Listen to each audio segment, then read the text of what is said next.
Tonight on the MTN News, a blizzard bears down on central Montana.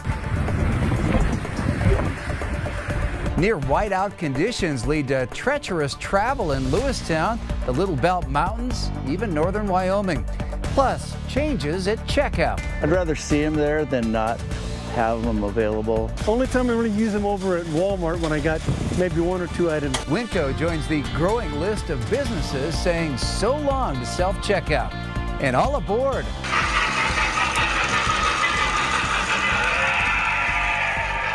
To me, there's something special because they were cutting-edge technology for their time. We meet a Lockwood man on a mission to keep model trains running the rails. The MTN News starts right now. From Montana's news leader, this is the MTN 530 News. Good evening, and thanks for joining us tonight. I'm Russ Riesinger.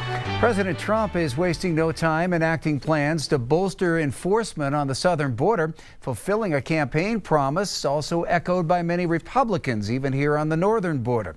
CBS News has learned U.S. border agents have been told to deport migrants crossing into the country illegally without allowing them to request asylum. That's a big change. Under the Biden administration, migrants could still plead their case if they expressed fear of being harmed once deported. President Trump's new leadership at the Justice Department also sent a memo directing employees to step up immigration enforcement and investigate state or local officials who might try to obstruct new policies. Trump's border czar, Tom Homan, says targeted enforcement operations are also underway with hundreds of arrests. That immigration crackdown should not impact immigrants who are legally in America, but still many are concerned. Billings is home to one of 2 refugee resettlement offices in the state. And as our Charlie Kleps reports, some of the more than 50 refugees who have moved here over the past year worry that future refugees may not be allowed to seek asylum in places like Montana. It might look like your ordinary classroom. But if you listen and look closely, you'll notice this classroom is a little different than most. Academic language is the support areas that they need. It's the Multilingual Academy, one of 3 charter schools recently added to the district, focused solely on non-English speaking students. We have newcomers that are coming to the country either through a refugee or asylee program. Many of the students here are from South and Central America. Others moved to Billings from places like Iraq and the Middle East. A few are refugees. It's amazing to watch students from the Middle East sit down and work in groups with students from Central America or South America. But backgrounds don't matter here, which District Assistant Superintendent Chris Olszewski absolutely loves. We want to be a place where multiple cultures can come together and to share. But while this group is settling into the Magic City, elsewhere a lot could be changing. A lot of that policy, again, is created to create this atmosphere of fear. President Trump has promised to issue mass deportations and has already signed several executive orders restricting immigration, even canceling the travel for refugees already approved for resettlement programs in the states. It's really a challenge to say with any certainty what this is going to look like for those most vulnerable. Mary Poole is the director of Soft Landing, a nonprofit which assists with refugee resettlement in Missoula. That city and Billings are home to the only refugee resettlement offices in the state. We're trying not to play into the fear that is trying to be created, but I think we have to be aware that there are real challenges. The Billings office opened just last year. While leaders there weren't available to speak with MTN, Poole said she can sense fear in the 700 individuals her nonprofit serves in Missoula. They want to know what this means for them. Many are trying to still be reunited with family. And so it's really challenging to see the resettlement system take this pause, and hopefully it is a pause. Poole says all refugees in the Montana resettlement are here legally, just like all of the students in the multilingual school. Even so, uncertainty has caused concern. We're always worried about this, the social and emotional well-being of students. Many wondering if future refugees will be able to resettle in Montana as life goes on for those already here. In Billings, Charlie Kleps, MTN News. Mother Nature is once again wreaking havoc in central Montana, bringing active blizzard warnings to both Fergus and Judith Basin counties, as well as the Highwood and Little Belt Mountains, with whiteout conditions being reported. Check this out. This is video sent to us this afternoon by an MTN viewer in Lewistown with visibility limited to just a couple of feet due to all that blowing snow. Earlier today, Lewistown residents were being told to stay home and not venture outdoors. That warning has since been lifted, but treacherous conditions remain with most highways in and around Lewistown, Eddie's Corner, and Harlowton recommended for emergency travel only. High-profile vehicles like semis are being told to stay off the roads due to strong winds. And farther to the west, the Little Belt Mountains are also being hit hard yet again by this system. MTN's Tommy Lynch ventured to the small town of Nyhart to check it out. It's blizzard conditions up here at Nyhart, but for the residents of Nyhart and the people that work here, snow is nothing but a good thing. Blizzard conditions hit the small town of Nyhart on Wednesday. For some people, this weather would be enough to keep them isolated, but that's not the case here. Oh no, we love having the snow. At the town's one inconvenience store, General Manager Dan Eckert knows that snow means business. The business increases because of the ski hill and all the snowmobilers that we have that come to town. And what are the snow enthusiasts buying? A lot more beer sales, and then chips and candy bars and snacks is our biggest sellers during this time of the year.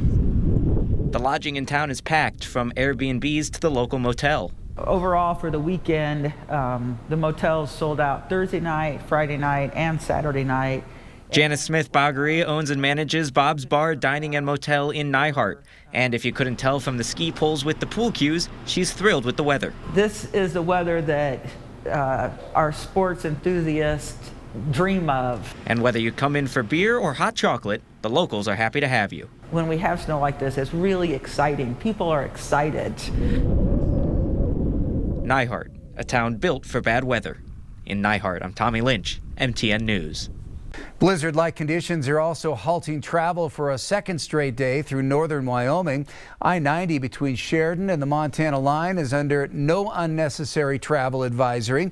Drifting snow is making roadways dangerous with reduced visibility and icy conditions. Schools in Sheridan also released kids early today, and school was canceled in Wyola, Montana, right along the state line. For the second straight day, high winds also shut down lifts at Red Lodge Mountain. As you can see, slopes were empty despite the mountain receiving more than a foot of snow over the past week. The mountain posted on Facebook about 10 this morning that gusts of up to 50 miles per hour caused him to cancel operations. Red Lodge also closed lifts Tuesday. With more on these blizzard-like conditions and the problems this system has been causing, here's Chief Meteorologist Ed McIntosh.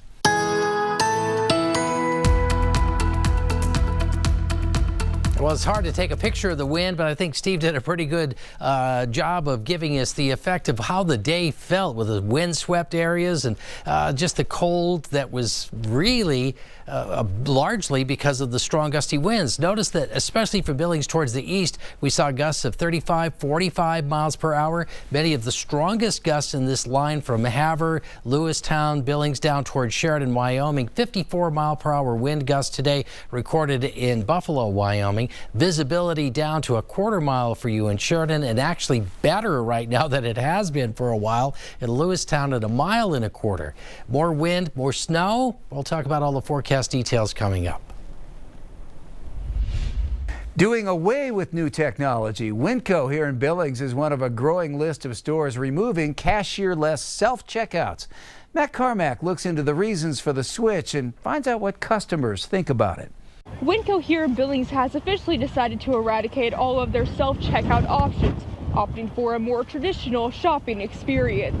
You either love them or you hate them. Help is on the way. Those self-checkout lanes now in basically every supermarket since the pandemic. Only time I really use them over at Walmart when I got maybe 1 or 2 items. I'd rather see them there than not have them available. I'll use them sometimes. Here at Winco in Billings, instead of self-checkout lanes, you'll now find an open space filled with merchandise, filling a hole that once housed their self-checkout lanes. It saves money from a retailer perspective, but usually consumers by nature don't love it. And Winco isn't the only grocery store following this trend. You also start seeing less of these at stores like Dollar Tree, Five Below, and Target. Dominic Miserandino is a retail journalist, researcher, and CEO of RetailWire.com. He says the reason self-checkouts aren't nearly as popular is because humans prefer that face-to-face interaction. It is an impersonal thing, which worked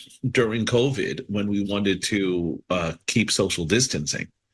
But after a while, we got to the point we all want to see each other's happy faces again. In fact, LendingTree found that 15% of self-checkout users admitted to stealing when using the machines. 69% of consumers said the easiness of self-checkout contributes to stealing, and 21% of consumers said they feel like they're performing free labor when using self-checkout. But I prefer to talk to a person on the other side. I think it is. I really do. I think it's taking working from people that really could use it. But that doesn't mean all self-checkout lanes are going away.